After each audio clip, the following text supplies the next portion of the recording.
Good morning students. जैसा कि अपना टॉपिक चल रहा है अलंकार का, जिसमें हम अलंकार, परिभाषा, अनुप्रास अलंकार, उसके भेद हम पढ़ चुके हैं। आगे का अपना टॉपिक है यमक अलंकार। आप देख पा रहे हैं यमक अलंकार किसे कहते हैं। जब कोई शब्द दो या दो से अधिक बार आए और अर्थ प्रत्येक बार भिन्न हो तो वहाँ यमक अलंकार होता है। अनुप्रास में हमने क्या पढ़ा था, वहाँ वर्णों की आवर्ती होती है, लेकिन यहाँ यमक में क्या है, कोई शब्द दो या दो से अधिक बार आए तो वहाँ यमक अलंकार होता है। देखिए यमक अलंकार के दो भेद है, अभंग यमक और सभंग यमक। अभंग यमक दो शब्दों से मिलकर बना है, ए प्लस भंग। इसका अर्थ होता है बिना तोड़े, अर्थात शब्द को बिना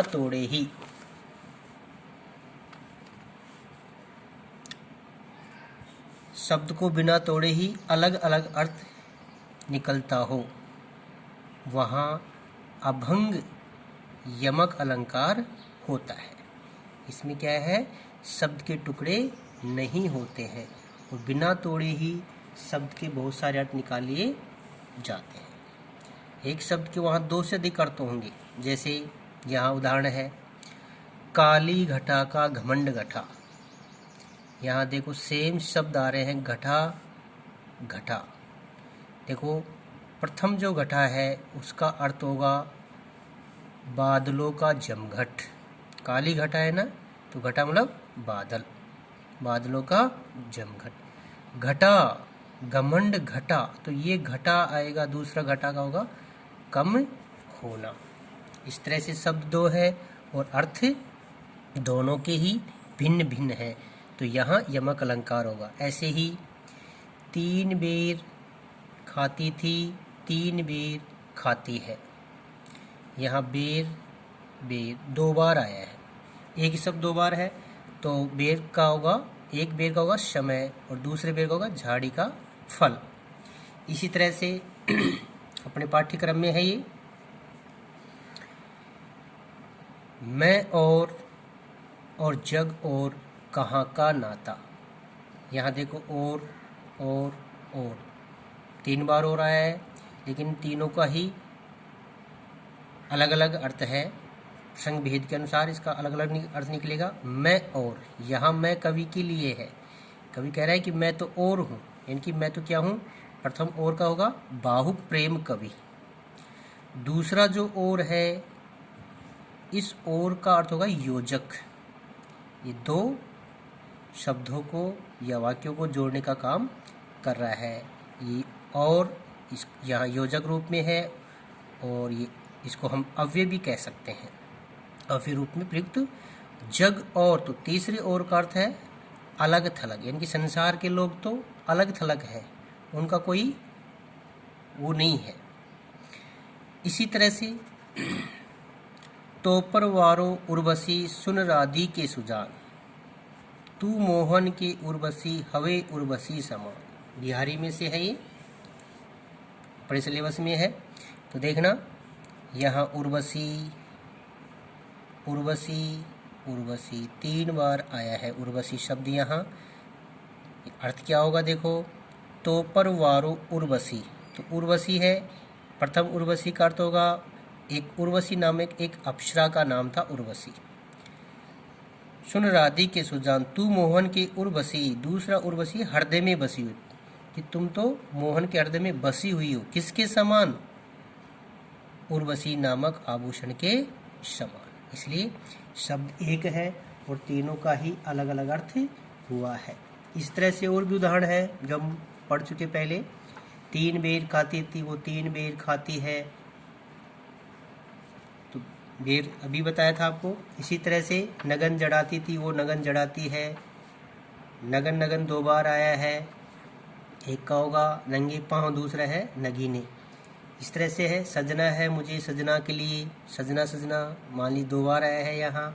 तो सजना है मुझे सजना के लिए, सजना पहले सजना का अर्थ होगा श्रृंगार और दूसरा है पति के लिए या स्वामी के लिए। इस तरह से एक ही शब्द के बहुत सारे अर्थ निकले हैं। इसी तरह से और उदाहरण मैं आपको बता रहा हूँ। कविता एक खिलना है फूलों के बहाने। कविता का खिलना भला फूल क्या जाने। यहाँ देखो खिलना है, अपने पाठ्यक्रम का ही है ये। खिलने का अर्थ होगा फूल का खिलना।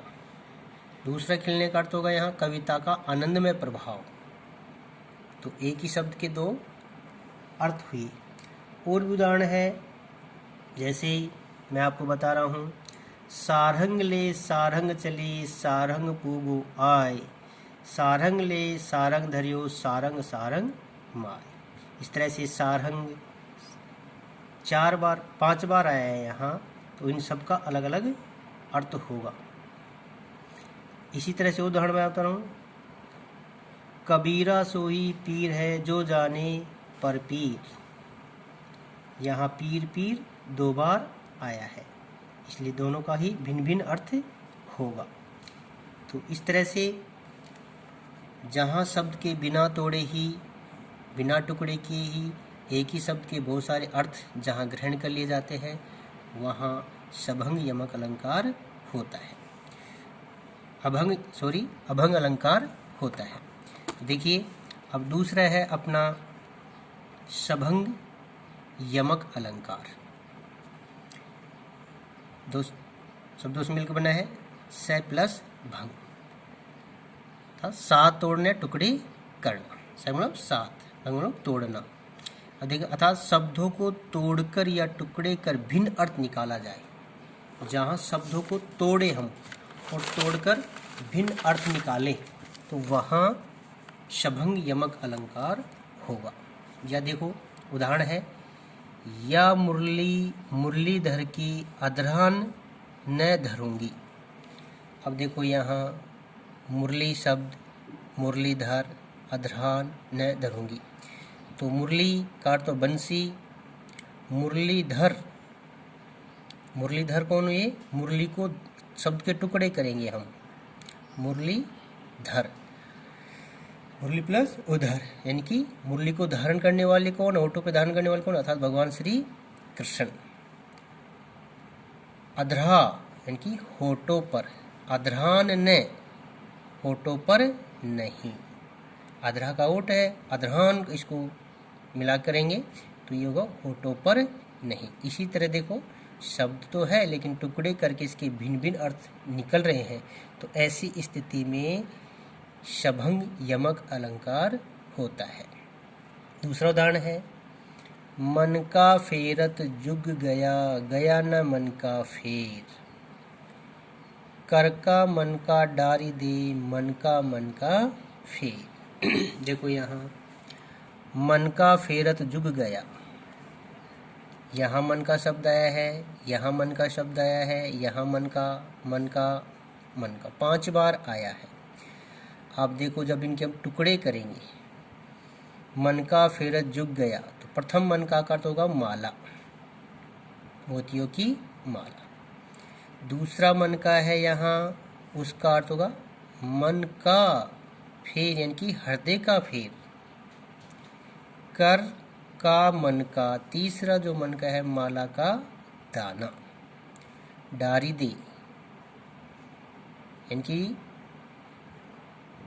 मोतियों की जो माला है, उस मोतियों की माला में जो माला है मोतियों की, उसको तो डारी दे, डन छोड़ दे। मन का यानी कि हृदय का, मन का फेर मन में ध्यान कर, तो अपने मन में उसका ध्यान कर। इसलिए देखो टुकड़े कर करके हमने इसके अलग अलग अर्थ निकाले हैं। तो ऐसी स्थिति में क्या होगा? सभंग यमक अलंकार। समझ गए? और भी है इसके उदाहरण, आपको मैं बता दूं। कुमोदनी मानस मोदनी कहीं, उदाहरण है ये कुमेदनी मानस मोदनी कहीं। तो यहाँ देखो, यहाँ मोदनी में यमक है, पहला मोदनी जो है कुमोदनी शब्द का अंश है एवं द्वितीय मोदनी का अर्थ प्रसन्नता देने वाली से है, इसलिए यहाँ शभंग यमक अलंकार होगा। और एक और उदाहरण मैं आपको बताऊं, यो पर्दे की इज्जत परदेसी के हाथ बिकानी थी। जैसे कि जो रानी लक्ष्मीबाई के ऊपर कविता लिखी गई है, वो लड़ी मर्दानी हो तो झांसी वाली रानी थी जी। यो पर्दे की इज्जत परदेसी के हाथ बिकानी थी। यहाँ पर्दे और परदेसी शब्द आया है।